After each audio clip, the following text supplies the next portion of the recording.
ओम श्री कृष्णाय वासुदेवाय हरे परमात्मने प्रणतक्लेशनाशाय गोविंदाय नमो नमः। आप सभी को मेरा प्रणाम। आज मैं आपको श्रीमद् भगवत गीता के 18वें अध्याय का महात्म्य सुनाने जा रही हूँ।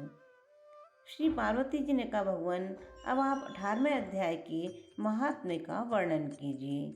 श्री महादेव जी ने कहा, गिरिनंदिनी, चिन्मय आनंद की धारा बहाने वाले 18वें अध्याय के पावन महात्म्य को, जो वेद से भी उत्तम है, श्रवण करो।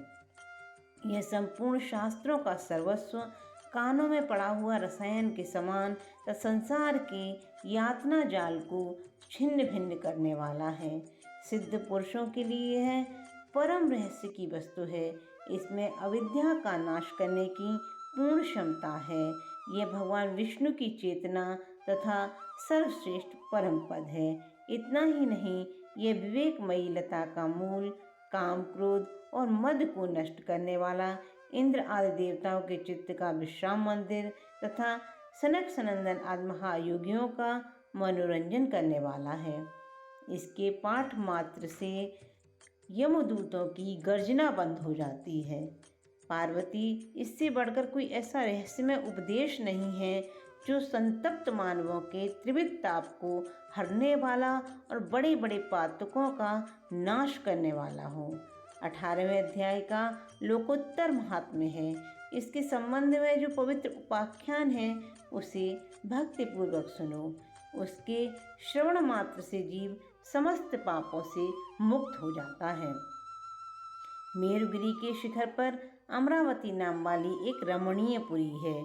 उसे पूर्व काल में विश्वकर्मा ने बनाया था। उस पुरी में देवताओं द्वारा सेवित इंद्र शची के साथ निवास करते थे। एक दिन वे सुखपूर्वक बैठे हुए थे। इतने में ही उन्होंने देखा कि भगवान विष्णु के दूतों से सेवित एक अन्य पुरुष वहां आ रहा है।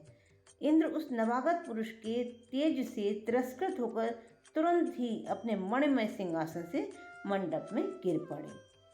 तब इंद्र के सेवकों ने देवलोक के साम्राज्य का मुकुट इस नूतन इंद्र के मस्तक पर रख दिया।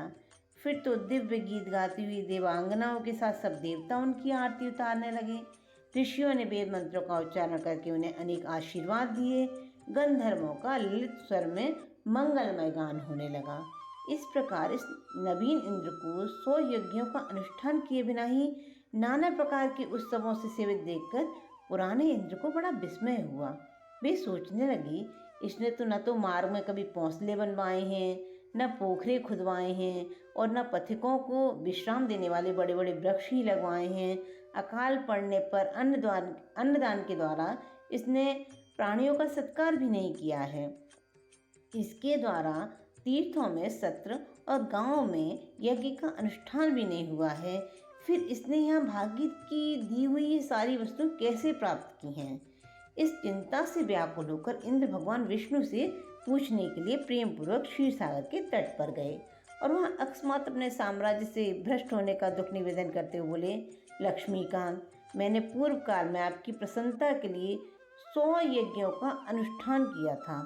उसी के पुण्य से मुझे इंद्र पद की प्राप्ति हुई थी। किंतु इस समय स्वर्ग में कोई दूसरा ही इंद्र अधिकार जमाए बैठा है। उसने न तो कभी धर्म का अनुष्ठान किया है और न यज्ञों का। फिर उसने मेरे दिव्य राज सिंहासन पर कैसे अधिकार जमाया है? श्री भगवान बोले, इंद्र, वह गीता के 18वें अध्याय में से 5 श्लोकों का प्रतिदिन पाठ करता है। उसी के पुण्य से उसने तुम्हारे उत्तम साम्राज्य को प्राप्त कर लिया है। गीता के 18वें अध्याय का पाठ सब पुण्यों का शिरोमणि है। उसी का आश्रय लेकर तुम भी अपने पद पर स्थिर हो सकते हो। भगवान विष्णु के ये वचन सुनकर और उस उत्तम उपाय को जानकर इंद्र ब्राह्मण का वेश बनाए गोदावरी के तट पर गए। वहां उन्होंने कालिका ग्राम नामक उत्तम और पवित्र नगर देखा, जहां काल का भी मर्दन करने वाले भगवान कालेश्वर विराजमान हैं। वहीं गोदावरी तट पर एक परम धर्मात्मा ब्राह्मण बैठे थे, जो बड़े ही दयालु, वेदों के पारंगत विद्वान थे।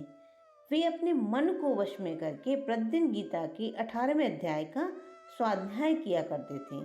उन्हें देखकर इंद्र ने बड़ी प्रसन्नता के साथ उनके दोनों चरणों में मस्तक झुकाया और उन्हीं से 18वें अध्याय को पढ़ा। फिर उसी के पुण्य से उन्होंने श्री विष्णु का सायुज्य प्राप्त कर लिया।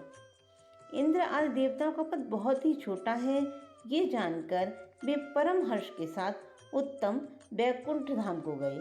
अतः ये अध्याय मुनियों के लिए श्रेष्ठ परम तत्व है। पार्वती 18वें अध्याय के इस दिव्य महात्म का वर्णन समाप्त हुआ। इसके श्रवण मात्र से मनुष्य सब पापों से छुटकारा पा जाता है। इस प्रकार संपूर्ण गीता का पाप नाशक महात्म बतलाया गया। महाभागे, जो पुरुष श्रद्धा युक्त होकर इसका श्रवण करता है वह समस्त यज्ञों का फल पाकर अंत में श्री विष्णु का सायुज्य प्राप्त कर लेता है। जो स्त्री पुरुष श्रद्धा युक्त होकर इसका श्रवण करता है वह समस्त यज्ञों का फल पाकर अंत में श्री विष्णु का सायुज्य प्राप्त कर लेता है। भजमन नारायण नारायण नारायण, भजमन नारायण नारायण नारायण, श्रीमन नारायण नारायण नारायण, भजमन नारायण नारायण नारायण।